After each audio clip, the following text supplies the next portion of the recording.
Bienvenida con muchísimo gusto a nuestra corresponsal de Sin Censura, todavía en Sao Paulo, Brasil, Alina Duarte, y a la queridísima abogada especialista en Derecho Electoral y colaboradora de Sin Línea MX, la licenciada Laura Ceballos Alcázar. Te saludo primero a ti, Alina, ¿cómo te va?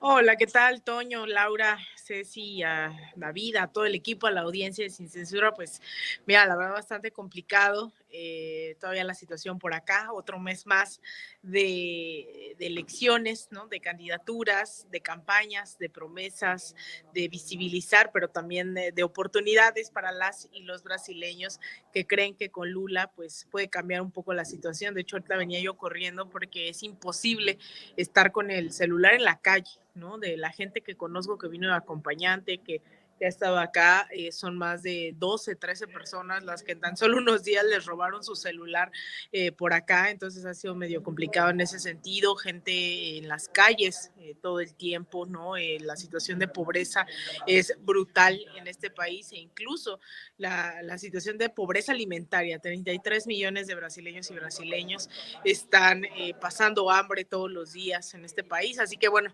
bastante complejo todavía el escenario post-electoral, pero también preelectoral de cara a la segunda vuelta el próximo 30 de octubre.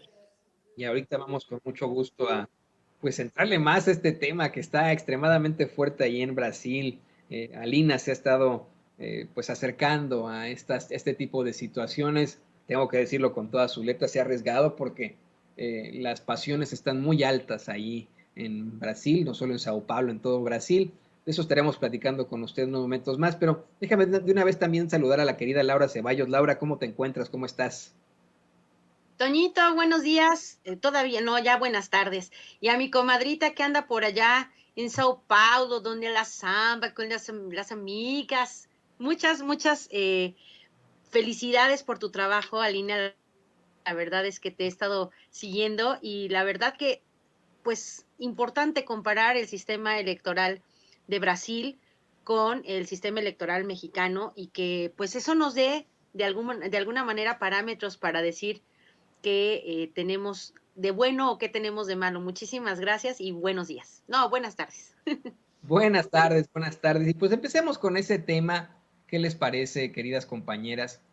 Vamos a hablar de esta situación, pues verdaderamente lamentable, esto que está ocurriendo en cuanto a manejos de informaciones cuando conviene, cuando no conviene. Hoy, en medio del debate para la extensión de la colaboración de las Fuerzas Armadas en tareas de seguridad pública, comienzan a llegar datos y, si me lo permiten, golpeteos acerca precisamente de las Fuerzas Armadas.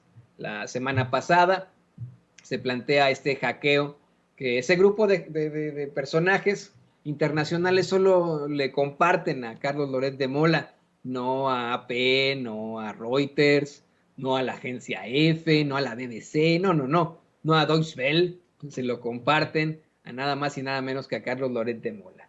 De aquí surgen una serie de situaciones, se plantea que hay una investigación por parte de Animal Político, Proceso y también Aristegui Noticias, con la que se habla de un supuesto espionaje por parte del ejército a tres periodistas tres presuntos periodistas y un presunto activista que ha sido exhibido. Mire, le voy a decir, de hecho fue nuestro querido amigo Carlos Domínguez el que lo exhibió en la mañanera, que usted lo sabe perfectamente, Carlos Domínguez no se anda por las ramas.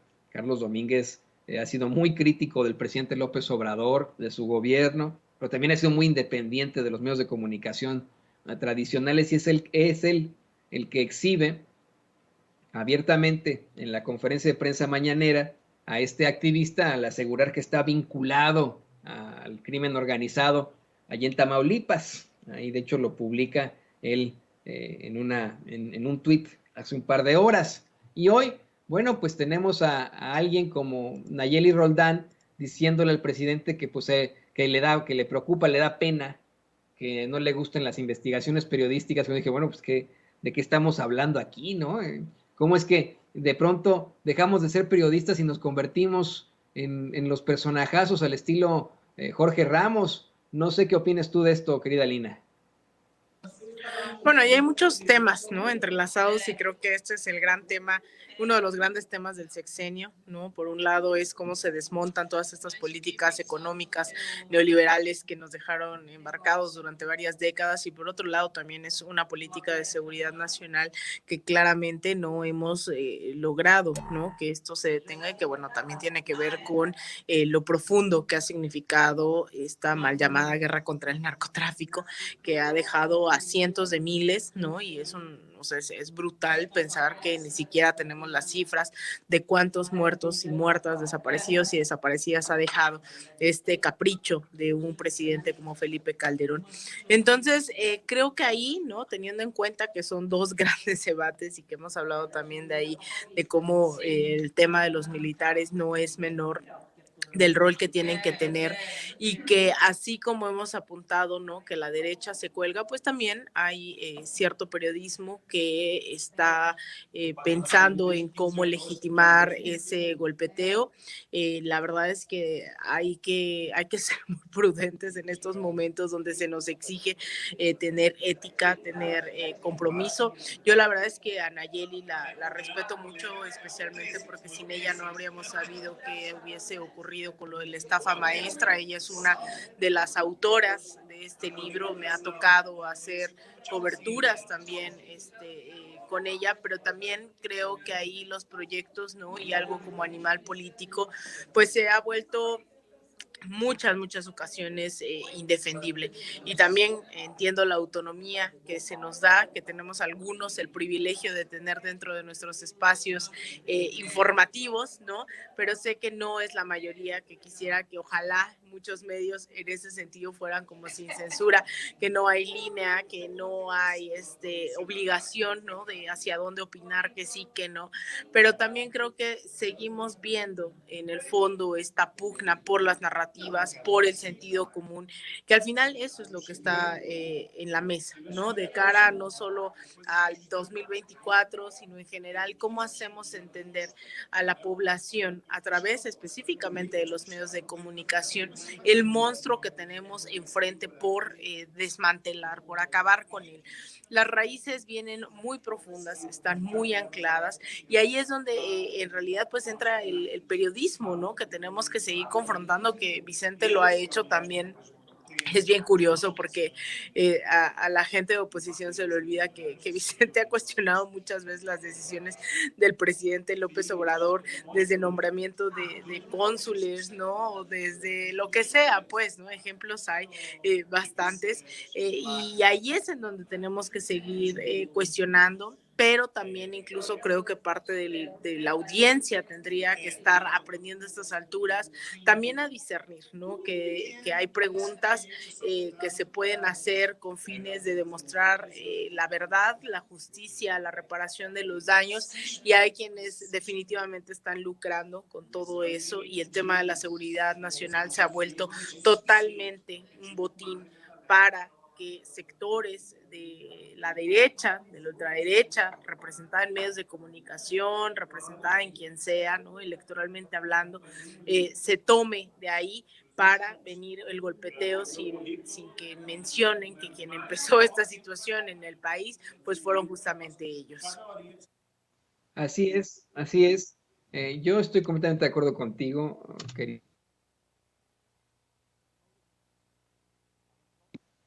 Se nos fue por ahí el audio por alguna razón. Le ofrezco disculpas a la mesa y a usted que nos ve, nos disculpa. Decía Lina que considero absolutamente necesario que hoy más que nunca tengamos ética como periodistas, como abogados, y ahí voy con Laura, don David Grávenos. Creo que en estos momentos de definiciones, momentos en los que vemos a la ultraderecha ascender en Italia, en Francia, en España, luchar con uñas y dientes allá en Brasil donde está Lina, luchar con uñas y dientes acá en Estados Unidos para afianzarse en un poder después de que lleguen las elecciones con personajes como Ron DeSantis o Greg Abbott, que son fascistas verdaderos y claros, mucho peores que Trump. Creo que es absolutamente necesario que volteemos a ver y actuemos todos con ética, desde cualquier motivación política. Eso es lo preocupante, porque desafortunadamente la derecha ha demostrado una falta de dignidad y de ética terrible, terrible. Yo veía, precisamente al hablar de ese tipo de situaciones allí en Brasil, cómo es que los fachos mexicanos se pusieron a apoyar a Lula, ¿no? Frente a Jair Bolsonaro, ¿no? Y algunos se quedaron callados, ¿no? Mientras teníamos, por ejemplo, videos en los que sale Guaidó, Juan Guaidó, apoyando al fascista de Jair Bolsonaro, a Donald Trump apoyándole, etcétera, etcétera. Hubo unos que se quedaron callados diciendo, pues, ¿qué puedo hacer? No puedo quedar exhibido en mis propias mentiras así de fácil con lo de Brasil. Y otros que salieron a apoyar a Lula da Silva, que es el equivalente, me van a colgar algunos brasileños si lo quieren ver así, pero no me importa. Me parece que es el equivalente de López Obrador, pero en esa región, ¿no?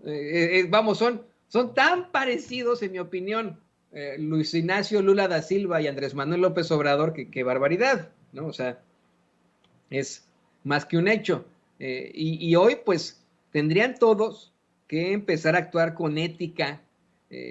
Sí, por supuesto, continuar sacando las filtraciones, exhibiendo, oponiéndose, pero nosotros como periodistas llegar con esa realidad, no llegar con la credencial de, ay, soy Nayeli Roldán de Animal Político y de la estafa maestra, ¿no? La que exhibió la estafa maestra y por eso puedo decir cualquier cosa.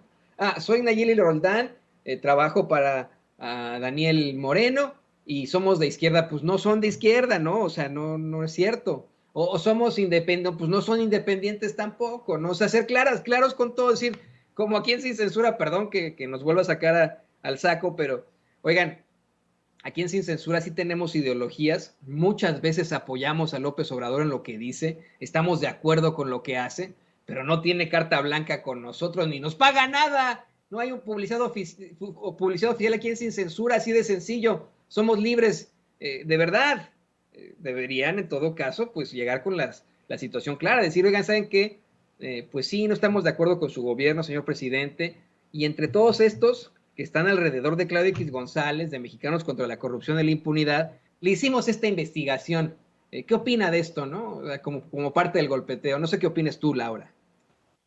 Pues fíjate que justamente apelando a la parte de la ética, yo estoy de acuerdo que periodistas como Nayeli Roldán en su momento, a lo mejor de pronto el propio Daniel, la propia Carmen Aristegui, fueron estos personajes del periodismo que ayudaron a abrir estas cloacas putrefactas que se generaban en cada sexenio del 2018 y hacia atrás. Aquí lo que siempre me ha parecido es que de 2018 para acá, y no estoy santificando ni haciendo mesías al presidente, pero se ha conducido de una manera transparente durante 45 años, porque él dice que lo empezaron a espiar en el 77. Durante 45 años ha sido espiado, revisado en todas sus cuentas, en a dónde va, qué película ve, de qué shampoo usa, todo. Y no han encontrado una sola evidencia de corrupción de su parte. Le han querido tirar por el lado de sus hijos, que si el chiquito utiliza los tenis más caros del mundo, que si el grande está casado con una mujer guapísima y millonaria. O sea, hacen todo lo posible para equiparar las posibles, pues hoy, filtraciones a lo que se vivía en tiempos de Peña Nieto. O sea, si vemos, por ejemplo, en el Canal 14 acaban, bueno, no acaban, tiene un rato, pero publicaron esta concatenación de las diferentes casas de los servidores públicos de pues Peña Nieto, La Gaviota, Osorio Chong, Videgaray, el subsecretario de Gobernación, o sea, toda la gente que formaba la camarilla principal y que pues le compraban las casas al arrendatario o al propietario de los bienes, el señor Hinojosa Cantú. Es decir, cuando vemos esta clase de cosas que devienen de esta investigación tan importante, y que fue hecha con un rigor periodístico, con un conjunto de periodistas serios que en ese momento pues apelaban a la ética del periodista, nos parece que eran no solo necesarias y obligatorias, sino urgentes. Y sin embargo, hoy quieren hacer lo mismo, y no estoy demeritando el trabajo periodístico de la compañera Nayeli Roldán, no va por ahí. Simple y sencillamente que de estas filtraciones, por ahí me encontré un escrito, la verdad es que nadie imagina cuántos son 6 terabytes de información. Son como 800,000 correos, o sea, es una cosa impresionante. Y Loret de Mola, en un día, Toño, pudo desentrañar absolutamente todo, cuando Wikileaks tiene muchos años, mucha gente en diferentes partes del mundo, y son como 2 terabytes de información. Entonces, aquí lo que es ridículo es que hayan extraído información y se la hayan dado en exclusiva a uno y a otro, pero no abrieron la información a todos. Ya después con la filtración sí, pero la información como tal extraída no lo hicieron como hizo Wikileaks. Y entonces aquí es donde viene la parte sospechosa, porque a partir de este momento, todo lo que se quiere inventar se puede adjudicar a la filtración. ¿Y qué de cierto hay en ello? Lo único que a mí me parece es que el intento de difamación, el intento de golpeteo, loafer, hacia el presidente es evidente. Y si no se puede por la parte político-electoral, entonces lo vamos a intentar por la parte de la corrupción. Y si no se puede, entonces te vamos a filtrar la Sedena. O sea, siempre hay pues una forma muy burda de querer quitar al presidente. En este tuit del famoso sitio de Guacamaya, escrito en un inglés bastante chafaldrana, decía al final, y si no puedes, renuncia. O sea, lo que ellos quieren en todo momento es derrocar al presidente. Y pues me parece que los periodistas serios que se presten a este golpeteo, pues están atentando contra su propia ética, contra su propia reputación y respetabilidad, y con una carrera que venía siendo muy, muy buena. O sea, yo no, de verdad, no creo que un gobierno merezca o necesite apapacho perpetuo, aplausos perpetuos, porque entonces estaríamos hablando, pues sí, de una monarquía, ¿no? Donde hasta la gente se agacha y casi ves el piso cuando pasa el monarca, el rey, no sé. Nosotros no necesitamos eso, y en una soberanía en donde el pueblo es el que realmente cuenta en sus decisiones y el presidente es un mandatario, me parece que es justo que haya esta clase de análisis de lo que pasa, pero de ahí a querer inventar complots de esta magnitud para obligarlo a renunciar, cae en lo burdo y en lo patético, porque al final no están logrando más que un apoyo aún mayor. Quisieron hacerlo ver como casi moribundo porque tiene enfermedades que el 80% de la población de arriba de 60 años a lo mejor padece. Si no es artritis, pues será problema de riñón, y si no es gota, y si no es hipotiroidismo, o es diabetes, o es cualquiera de estas cosas que a la gente normalmente le da después de cierta edad. Entonces creo que lejos de quitarnos del corazón este ánimo de seguir luchando por un ideal común, nos da tristeza ver que el trabajo periodístico se haya ido pues diluyendo en este juego de hacerle el caldo gordo a un grupo de presión con mucho dinero que a fuerzas, ahora sí que porque sus chicharrones truenan, quiere que el presidente renuncie. Me parecen bastante tristes estas pues manifestaciones, porque los teníamos por periodistas muy serios y pues parece que se les ha ido quitando la seriedad con el tiempo, ¿no? Llegó un punto aquí en Sin Censura en el que estuvimos convencidos de la labor de Animal Político, y cuando llegamos a la investigación en la que se concluye que en efecto pues le pertenece a uno de los miembros del grupo Hidalgo, todos estábamos sorprendidos, pero lo enfrentamos con datos duros, con una claridad absoluta de lo que ocurría ahí, a un grupo vinculado a David Penchina, vinculado a Miguel Ángel Osorio Chong, que presuntamente detenta esa publicación Gerardo Márquez Camacho, ¿no? Así de sencillo, lo hemos planteado aquí una y otra vez. Nos parece verdaderamente cuestionable ahora que se pueda vivir de las glorias pasadas, muy al estilo Cuauhtémoc Cárdenas, muy al estilo Muñoz Ledo, ¿no? Decir, a ver, nosotros hicimos esto en el pasado y ahora podemos hacer y deshacer. Pues no es así la vida de ninguna manera. Y le pido a don David que nos grabe, compañeras, para, si me lo permiten, pues darle un poco más al tema de Brasil y la cercanía, la importancia que tiene con lo que se está viviendo en México. Ayer el presidente López Obrador hablaba de cómo es que, pues sí, en efecto, sí felicitó a Luis Ignacio Lula da Silva, en efecto, considera que Brasil dio cátedra en cuanto a la democracia y que pues ahora todo se verá en la segunda vuelta a finales de este mes, una vuelta que se disputará tanto el candidato de la izquierda, expresidente, acusado injustamente de delitos, encarcelado injustamente, Luis Ignacio Lula da Silva, y el fascista, conocido, reconocido fascista, Jair Bolsonaro. Por eso es que, aprovechando que tenemos a nuestra queridísima Alina Duarte ahí en Sao Paulo, pues te pido tu opinión, querida Alina.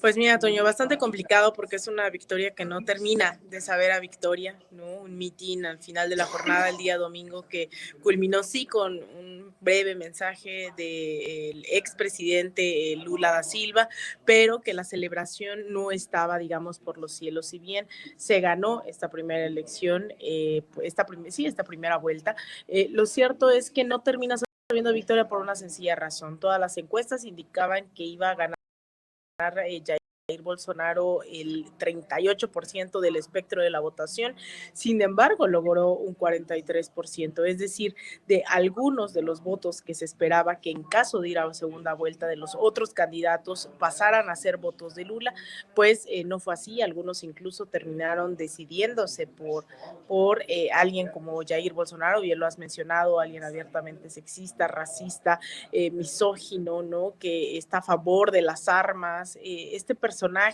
pues bastante siniestro, ¿no? Que no por nada en los últimos minutos posibles alguien como Donald Trump se suma a estos ánimos a las y los brasileños, y también incluso lo hace Juan Guaidó desde Venezuela, desde Narnia, porque no sé en realidad en qué cargo pretende hacer estos anuncios. Pero bueno, en el caso de América Latina, pues es evidente que la gente allá afuera de estas fronteras está esperando, ¿no? Una respuesta sobre lo que pueda ocurrir en Brasil. Va a ser pues semanas todavía bastante cansadas para las juventudes del PT, del Partido de los Trabajadores, también obviamente de toda la militancia lulista, de los movimientos sociales. Eso hay que recalcarlo mucho. Ha sido un frente amplio tremendo, ¿no? Se ha dejado de lado el sectarismo de izquierda, ha habido una gran coalición entre movimientos y organizaciones sociales que pues ha permitido también movilizarse, crear comités de base que posicionen no a Lula como candidato, sino Lula como representante de un proyecto mucho más amplio. Pero también hay que decirlo, ¿no? Hay que quede ahí bastante claro, Lula ha hecho muchas alianzas con la derecha y puede que eso también en porcentajes menores tal vez la gente no haya optado por él en primera vuelta, no haya querido ir a votar, ¿no? Su candidato para vicepresidente es uno de sus históricos enemigos y ahora van juntos en la fórmula, y pues también preocupa que de cara a esta segunda vuelta electoral pues tenga que reforzar esas alianzas con específicamente estos sectores más de derecho. Obviamente Lula va a ir por buscar, es interesante el análisis que hacen las juventudes del PT, al día de ayer estaba hablando con ellas y me decían que pues hay un 5% de la votación de Jair Bolsonaro que suele ser volátil, que incluso Lula le apostaría a ir a conquistar incluso ese voto, por muy loco que sea que alguien que votó por Bolsonaro va a ir a votar por Lula, bueno, es posible, también a ese voto blanco, y pues obviamente, ¿no? Los indecisos, como siempre, esos abstencionistas que creen que toda la clase política es lo mismo y no va a representar cambio alguno. Bueno, ahí están esos grandes retos de cara al próximo 30 de octubre, están echando, como decimos nosotros, todo al asador y esperemos, ¿no? Tener noticias favorables para pues para toda la región. Lo hemos insistido muchísimo, no solo se trata de Brasil, se trata pues de toda la región en su conjunto, pensando en esta segunda oleada de gobiernos progresistas que tendríamos ahí alianzas pues ya dadas de facto, Toño. Así es, hay que ver qué sucede con esto y le pido a don David que nos grabe para que nos dé también su opinión sobre esto, la querida Laura Ceballos Alcázar. Pues mira, la verdad es que después de lo dicho por Alina, no hay mucho que agregar, simplemente que estamos en el mundo en un tiempo de definiciones bien importante, y mientras vemos que la ultraderecha gana terreno, por ejemplo, en Brasil, estamos viendo cómo se debate en este momento la decisión perdón, en Italia, perdón. Estamos viendo cómo se debate ahorita el quién debe gobernar Brasil, cuando hemos visto que además los dos personajes han probado estar en el gobierno y todavía hay gente que duda. Y esta es la parte bien lamentable, cómo es que después de casos exitosos de gobiernos de izquierda, de gobiernos del pueblo, la gente se atreve a volver a intentar que regrese la derecha, a ver si jugando a cambiar de bandos esto se equilibra. Y hemos visto retrocesos lamentabilísimos, ejemplos pues tenemos, por decir, Argentina, tuvimos la experiencia dolorosa de Bolivia, tenemos estos ejemplos en Europa, por ejemplo, el señor presidente de Ucrania, que también le juega mucho al ultraderechismo y al neofascismo. Entonces, creo que es bien importante esto de entender que el establecimiento de gobiernos de izquierda no es por llevar a cabo o llevar adelante un ala o no, o sea, ser derecha o de izquierda, sino quienes verdaderamente representan los intereses de las mayorías.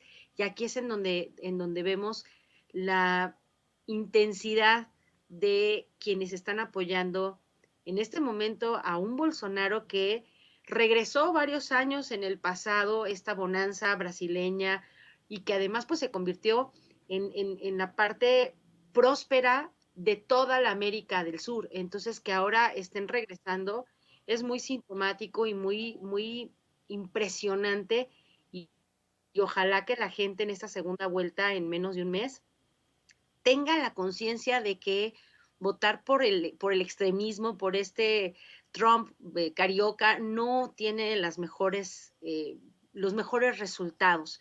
Entonces, me parece que por ahí vamos, y ojalá que también entendamos que una patria grande, una América Latina unida en un pensamiento de progreso, es prosperidad para la gente, no es mantener los privilegios de los ricos, y por eso el ataque. Entonces, pues hay que esperar, pero pues hay que seguir atentos de esta toma de temperatura importante en la población de Brasil, que son muchísimos los votantes. Ojalá y que también estén atentos y que el fantasma del abstencionismo que siempre persigue las votaciones no se aparezca, para que pueda verdaderamente formarse un gobierno emanado del pueblo con esta legitimidad que se requiere, porque sí, el margen de entre uno y otro fue tan bajo que por eso viene la segunda vuelta. Entonces, esperemos que el 51 o más se logre a favor de este gobierno de izquierda, de este gobierno popular, que tan buenos resultados dio cuando estuvo presidido precisamente por Luis Ignacio Lula da Silva. Sin duda, sin duda. Esperemos que la gente salga a votar allí en Brasil. Querida Laura, por favor, compártenos tus redes sociales y, como siempre, te agradecemos aquí en Sin Censura tu apoyo, tu comentario, tu intervención, tus grandes análisis. Pues muchas gracias, Toño. La verdad es que agradezco, además de ser parte de esta familia de Sin Censura, también ser parte de mi querida familia de Sin Línea MX, en donde estoy de lunes a viernes a las 11 de la mañana. Y pues mis redes sociales son en Twitter, @CeballosLaura, y en Facebook, Laura Ceballos _Sin Línea MX. Y pues ahí los estamos esperando también con comentarios. Y pues muchísimas gracias. Un abrazo enorme a mi comadrita. Qué esfuerzo tan increíble. Te admiro. De por sí ya te admiraba yo, pero ahora todavía más, porque eres una mujer bien chingüengüenchona. Eso es todo. También le quiero agradecer, por supuesto, a esa mujer bien chimenguenchona, a la queridísima corresponsal de Sin Censura en estos momentos en Sao Paulo, Brasil, a Alina Duarte. Pues obrigado por tu participación, como siempre, querida amiga, y estamos en contacto. Por favor, también compártenos tus redes sociales. Muchas gracias, Toño. Muchas gracias, querida Laura, por sus comentarios, por las flores.